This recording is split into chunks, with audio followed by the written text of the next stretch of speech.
Frères et sœurs, Shalom. C'est votre humble serviteur, frère Mvoula Philippe.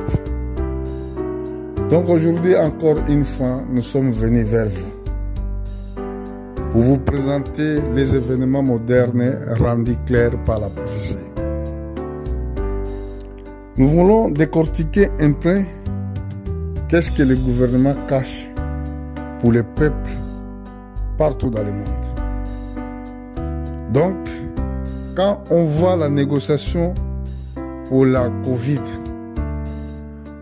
c'est une maladie normale que même 99% peut survivre pour cette maladie sans avoir besoin d'une campagne de vaccination obligatoire. Mais si les choses passent ainsi, parce que derrière, ils ne vous disent pas la vérité, qu'est-ce qu'ils veulent faire. Un homme de Dieu, quand il est localisé quelque part, il est là tout simplement pour vous annoncer les messages prophétiques, les messages cachés. Donc, ce que cache le gouvernement du monde, ils veulent faire la promotion des identités numériques.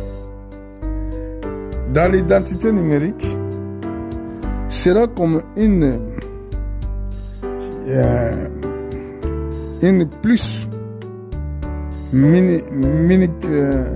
petite plus qui sera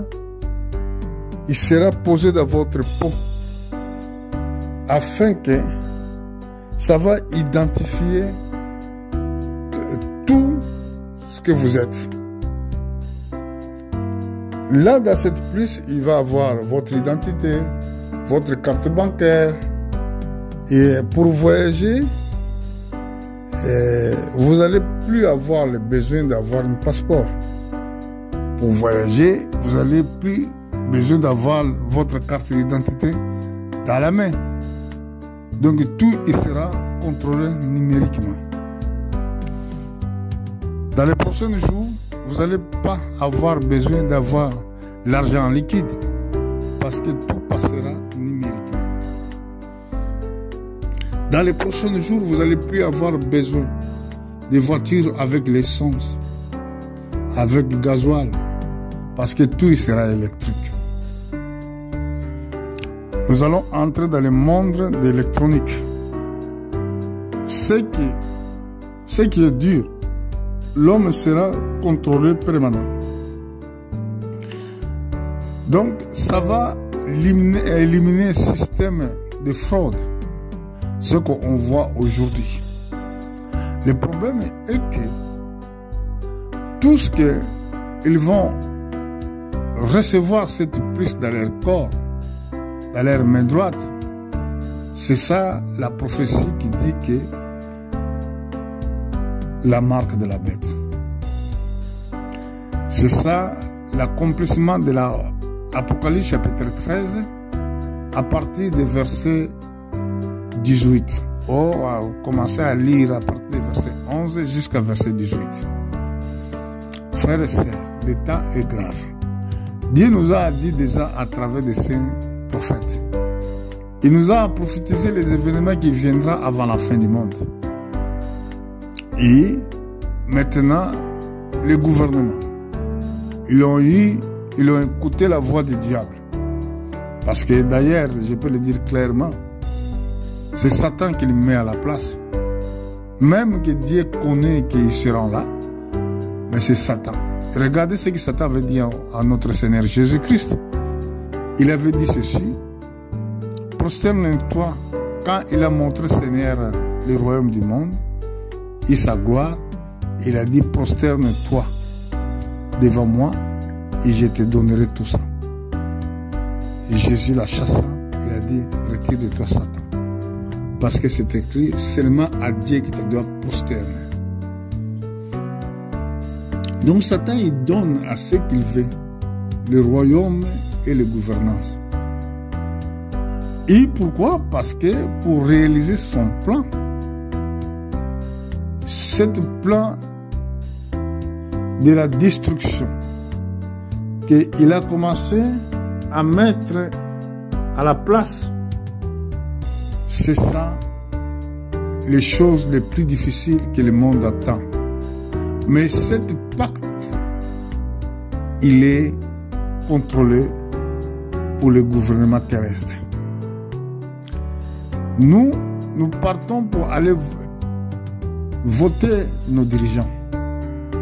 Mais finalement, les votes que nous faisons, ils ne sont pas là pour faire la volonté du peuple. Mais ils sont là pour faire la volonté de leur chef qui est Satan. Et c'est pour cela, pour les chrétiens, il est demandé que vous devez prier tout le temps. Même dans notre corps, nous sommes les hommes faibles.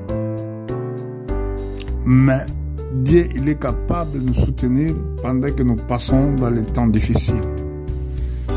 Je vous donne un exemple. Un jour, Abraham, Dieu l'a dit, quitte ton pays, ta patrie, jusqu'à une terre que je te montrerai. Je ferai de toi une grande nation. Et je te bénirai. Tu seras une source de la bénédiction. Et je bénirai celui qui te bénira. Et je maudirai celui qui te maudira. Abraham, il a écouté. Abraham a cru à cette promesse. Mais pendant que Abraham il est arrivé à Canaan, il y avait un moment qu'il y avait la famine qui avait frappé le pays. Et Abraham, sans consulter Dieu, il est descendu à l'Égypte. Mais il avait entendu quelque chose dans son oreille, dans son cœur, qui disait que, attention, ta femme, elle est belle. Arrivant là-bas, les Égyptiens sont de violents, ils vont te prendre ta femme et après ils vont te tuer. Abraham, consolant, donnait ce conseil à sa femme pour dire, Sarah, tu sais que tu es belle. Quand nous allons arriver à l'Égypte, si on te dit que je suis ton mari, tu dis non, je suis ton frère. Afin que je sois protégé à travers toi. Pas à travers Dieu. À travers toi. Que je trouve grâce à travers toi et que je vis. Il avait peur de mourir. Comme tout le monde a peur de mourir. Abraham, il a dit ça à sa femme. C'était un vrai conseil ou c'était un mauvais conseil? Moi, en vérité, si j'aime ma femme, même s'il y a la famine, je préfère de rester à cause de mon épouse, que de partir à un endroit où je vais vendre volontairement ma femme. Il est arrivé sur les places, c'est arrivé ce qu'il avait pensé, ce qu'il avait médité dans son cœur. Les Égyptiens sont venus, ils ont pris sa femme. Mais la femme l'a déclaré, si mon frère, parce attention à ce que vous conseillez à vos femmes, attention à ce que vous dites à vos enfants. Est-ce que vous montrez quoi à vos enfants? Vous voulez prêcher la parole ou vous voulez montrer la sagesse du monde? La femme, elle agit de la sorte parce que c'est ça les conseils que son mari avait donné à la maison. Et après, Pharaon était généreux. Il a pris la richesse, l'argent, les animaux. Il a donné à Abraham. Et Abraham, il a accepté de prendre tout ça. Après, il est resté. Pharaon, il a ramené Sarah dans son palais. Mais le problème était que Dieu, notre Sauveur, notre Rédempteur, celui qui ne change pas, celui qui nous a choisis avant la fondation du monde, celui qui nous ramène dans son royaume de la gloire, il a passé la nuit pour faire cette grande intervention, de dire à Pharaon, tu ne touches pas cette femme, c'est une femme de prophète. Si tu le touches, je frapperai toute ta maison. C'est Dieu qui nous protège. C'est pour cela, frères et sœurs, nous sommes sauvés par la grâce. pas par notre force. Mais cette grâce, vous devez l'avoir si vous avez la connaissance de Christ. Si vous avez la connaissance de la parole de Dieu, c'est là que vous allez avoir cette grâce. Alors Dieu a fait cette grande intervention pour intervenir dans la maison de Pharaon, afin que Pharaon ne touche pas la femme d'Abraham. Voilà ce que l'épreuve fait. L'épreuve vient pour vous humilier. L'épreuve vient pour vous rendre néant sur la terre, pour vous anéantir totalement. Mais seulement Dieu qui peut vous faire soulever la tête, si vous l'aimez et si vous gardez sa parole.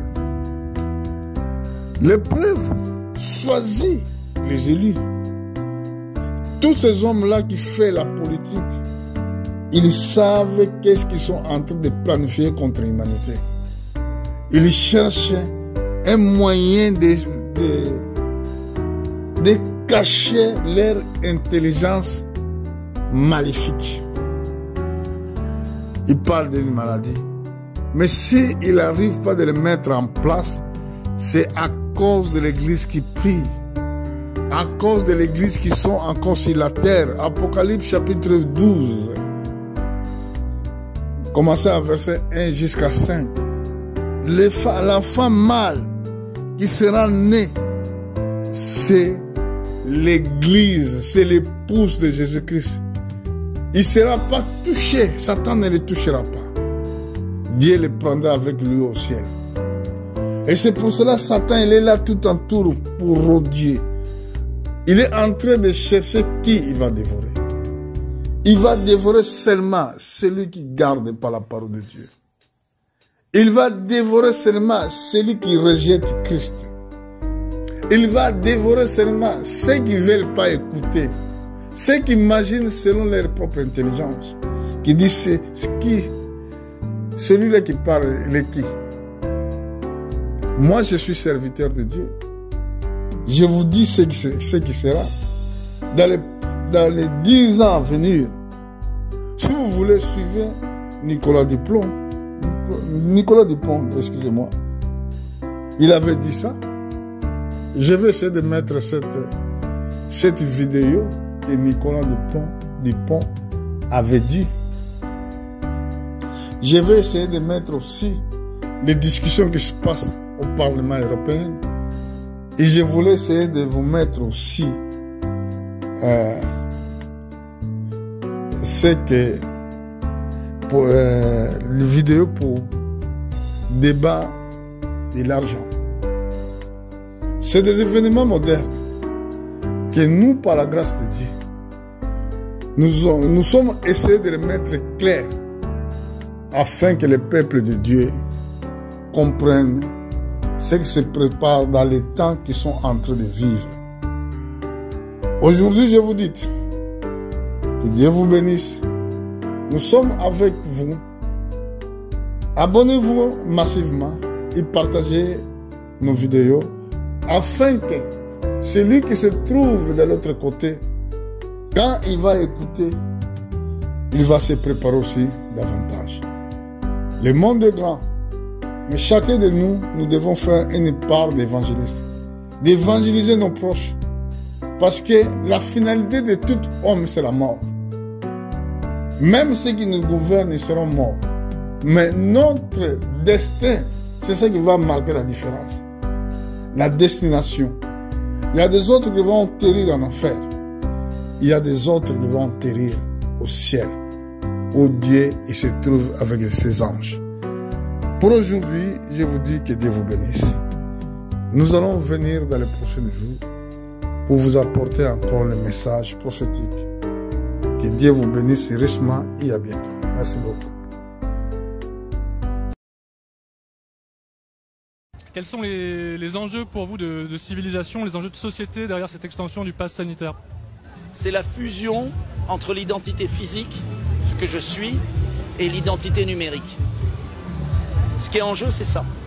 C'est-à-dire un changement civilisationnel où l'être humain serait suivi, tracé en permanence. C'est ça l'enjeu d'aujourd'hui. C'est pas du tout l'affaire du Covid. C'est un prétexte, le Covid. c'est jouer sur la peur pour fusionner l'identité physique, spirituelle et numérique. Et ça, c'est inacceptable et c'est un combat qui dépasse la France, qui est présent partout. Et dans chaque pays, il faut que les gens qui aspirent à la liberté, à l'égalité, à la fraternité se disent « Je n'accepte pas de franchir ce pas où l'identité numérique remplace l'esprit et le corps. » C'est ça en fait. Et est-ce que vous pensez justement que plusieurs pays du monde regardent ce qui se passe en France actuellement et que ça pourrait avoir une incidence sur ce qui se passera ailleurs? Oui, parce que la France a toujours été une terre de liberté et que moi je ne reconnaîtrais pas mon pays si mon pays était un vulgaire petit État spartiate, malsain, tenu par des oligarques. Et ce sont des oligarques. Et ce qui se passe en France se passe dans le monde où des oligarques veulent tenir le monde. Voilà. Et ça, je veux pas de ça. Voilà. C'est contraire à tout ce que je suis. Toute mon éducation, à tout ce que j'aime. Et c'est pas un combat pour la France, c'est pas un combat, c'est un combat pour la liberté qui dépasse. Et écoutez, ça, c'est magnifique. Qu'est-ce que vous pensez des dernières déclarations d'Emmanuel Macron et du gouvernement depuis le 12 juillet par rapport à ce pass sanitaire et aux manifestants? C'est des provocations d'un petit autocrate oligarque. Voilà. Et les petits oligarques, en général, les Français s'en débarrassent. Voilà. Et pour vous, l'issue du mouvement, comment vous voyez les choses se dérouler dans les semaines et les mois qui viennent? Ça va être une guerre de tranchées, mais je pense que le pass est inapplicable et je pense que les Français n'appliquent jamais les règles injustes. Et que donc le pass va être la retraite de Russie du petit oligarque.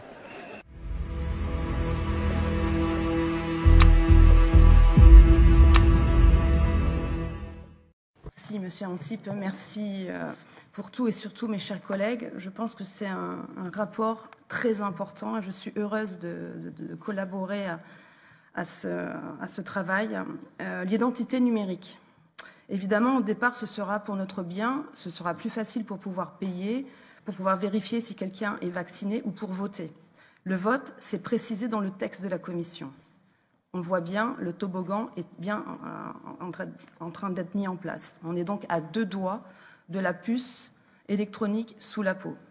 Au départ, on aura un papier avec un code QR, mais les restaurateurs, les policiers vont se fatiguer rapidement pour le contrôler. Ensuite, on aura des bornes et ce sera plus facile. Ces bornes liront votre identité ou votre statut sanitaire sur un bracelet, une montre, sur un petit objet que vous porterez dans un sac à main, sur un code tatouage ou alors, comme je l'ai dit, sous la peau et les portes s'ouvriront. Et vous pourrez payer facilement, vous passerez à toute allure aux caisses et tout le monde trouvera super de payer sans avoir l'air finalement de payer. L'identité numérique, c'est un saut quantique et il n'y aura pas de retour en arrière possible, comme le pass sanitaire. Le marché des objets numériques connectés est considérable. Pour conforter la mise en place de l'identité numérique, on nous dit « on est déjà tracé par nos mobiles ». Non, le GPS, ce n'est pas assez précis, entre 1 et 10 mètres. On ne peut donc pas dire exactement qui on a rencontré et ni où on est allé. Et surtout, le portable, on peut le laisser à la maison ou sinon l'éteindre. Avec l'identité numérique, la 5G et les objets connectés, nos conversations, notre santé, nos ordonnances, comme vous l'avez dit, nos pensées, notre intimité, notre espérance de vie, tout ça sera exposé, exposable, vendable, revendable. Et là, je parle en tant qu'ancienne, comme dans mon ancienne vie où j'étais dans une compagnie d'assurance. Leur rêve, c'était de savoir l'espérance de vie des gens pour leur offrir une garantie adéquate. Donc, ce qui veut dire exclure des maladies. C'est une crainte qu'il faut prendre en considération. D'ailleurs, la Commission utilise le mot de portefeuille d'identité numérique. Est-ce la fin de nos libertés? Ça sera vraiment un élément à prendre en compte pour ce règlement. Va-t-on vers un capitalisme de contrôle? C'est aussi notre question. Ce lundi, une commissaire de Bruxelles a interdit à tous les fonctionnaires d'utiliser dans tous ses discours et publications le mot « mesdames et messieurs » pour ne pas exclure ni rendre les personnes intersexes invisibles. C'est intéressant de noter que la Commission veut que l'identité numérique soit constante toute la vie, mais finalement pas l'identité sexuelle. Donc pour nous, des questions sur lesquelles nous irons de l'avant, ce sera en termes de souveraineté. Quels sont les acteurs européens qui ont aujourd'hui la capacité de fournir ce type d'identité pour éviter que nos datas se baladent à l'autre bout du monde et, comme je l'ai dit, soient repris par des entreprises privées pour exclure certaines garanties et discriminer certaines personnes, et aussi concernant les failles de ce système.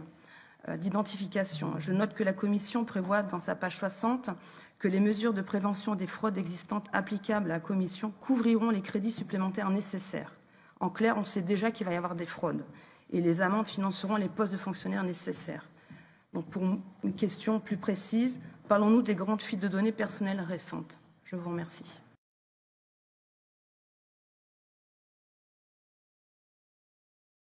Écho avec Christophe Dansette. Bonjour Christophe. Bonjour Pauline.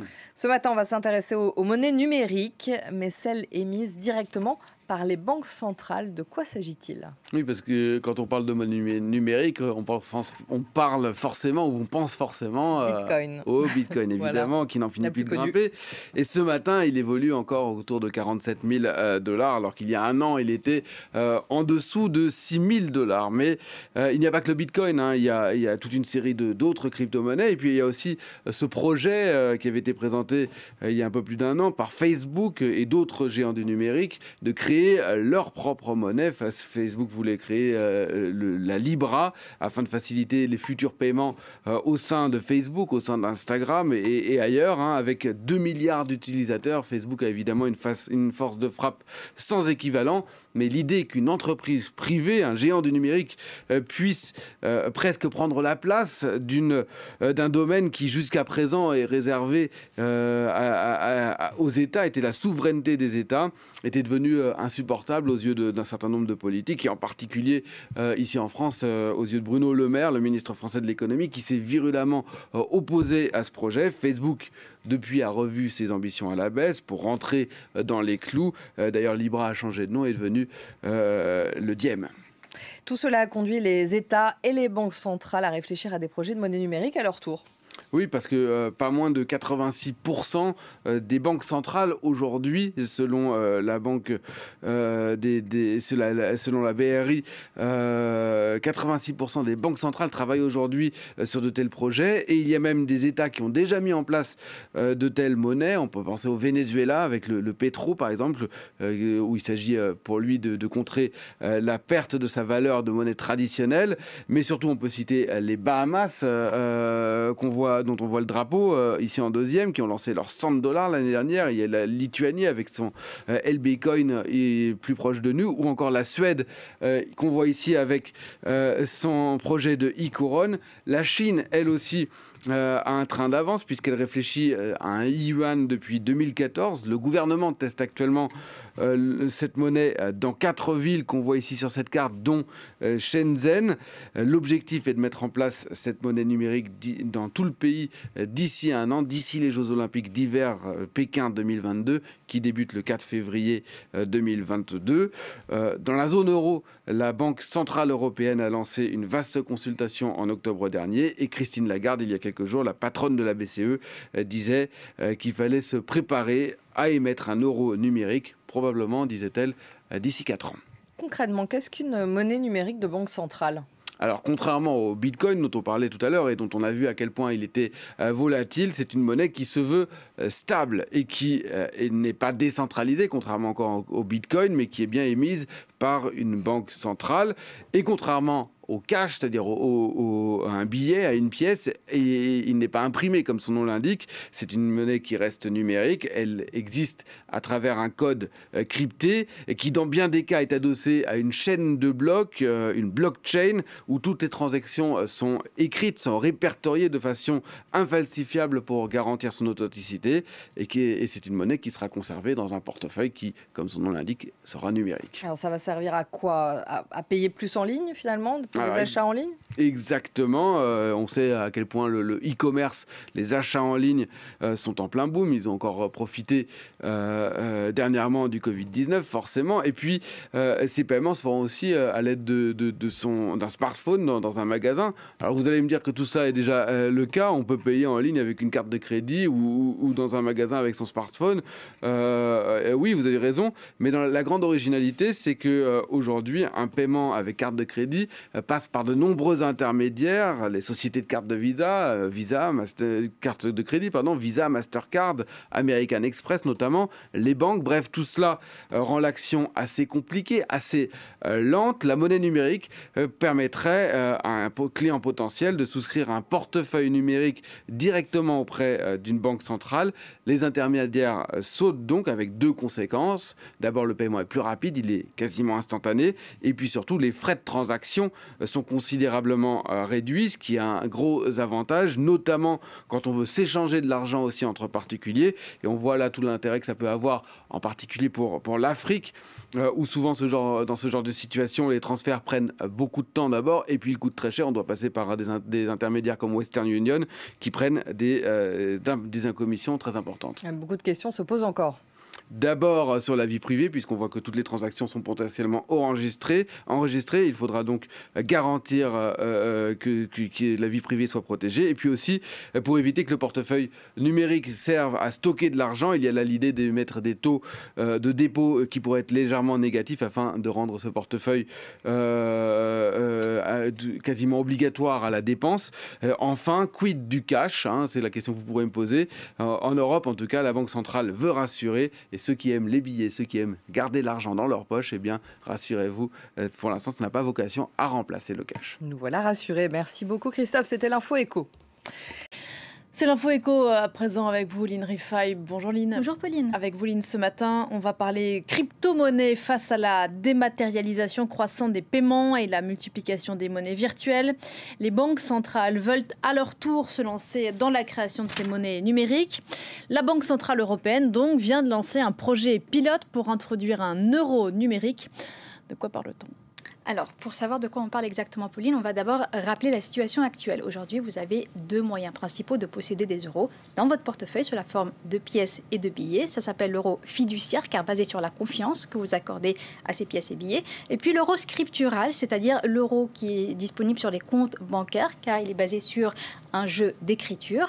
Alors, à cela s'ajouterait à l'avenir, si le projet voit le jour, l'euro numérique, c'est-à-dire un euro dématérialisé disponible sur des comptes directement à la Banque centrale européenne. Alors, selon la BCE, l'euro numérique serait l'équivalent des billets en euros, mais sous forme dématérialisée, une forme de monnaie électronique émise par la Banque centrale et accessible aux ménages et aux entreprises. Alors, si le projet voit le jour, vous pourrez donc posséder un compte directement à la Banque centrale européenne. Sur ce compte que vous aurez ouvert, il y aura donc de cette monnaie virtuelle. Vous pourrez régler avec des achats au supermarché, soit à travers un téléphone portable, un smartphone, donc via une application ou encore avec une carte de paiement. Alors vous me direz, c'est quoi la différence avec justement l'argent que l'on possède au sein d'une banque commerciale? Alors selon la BCE, il s'agirait d'un moyen de paiement gratuit, pas de frais bancaires, donc comme vous en avez auprès de votre banque, et une grande facilité d'utilisation, mais pas question non plus de concurrencer les banques commerciales, ça ne serait pas bon selon la Banque centrale européenne.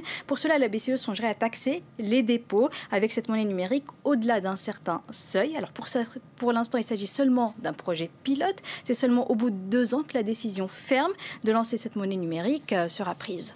Quel est l'intérêt pour la BCE?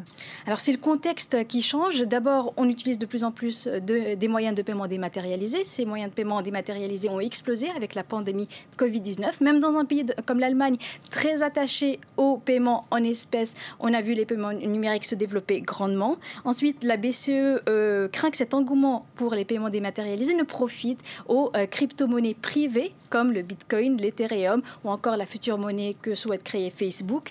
Enfin, la Banque centrale européenne souhaite être présente sur un nouveau marché sur lequel aussi se lancent de plus en plus de grandes banques centrales à travers le monde, celle des États-Unis, de Chine ou encore celle des Émirats arabes unis. Lundi, la Banque centrale de ce pays pétrolier a annoncé qu'elle allait lancer sa première monnaie numérique d'ici 2026. De son côté, la Chine teste déjà depuis mars dernier le paiement en e-yuan ou yuan électronique via téléphone portable. Pékin ambitionne même d'en faire une monnaie internationale de référence qui pourrait concurrencer l'euro et le dollar. Merci beaucoup Lynn, c'était l'Info Éco.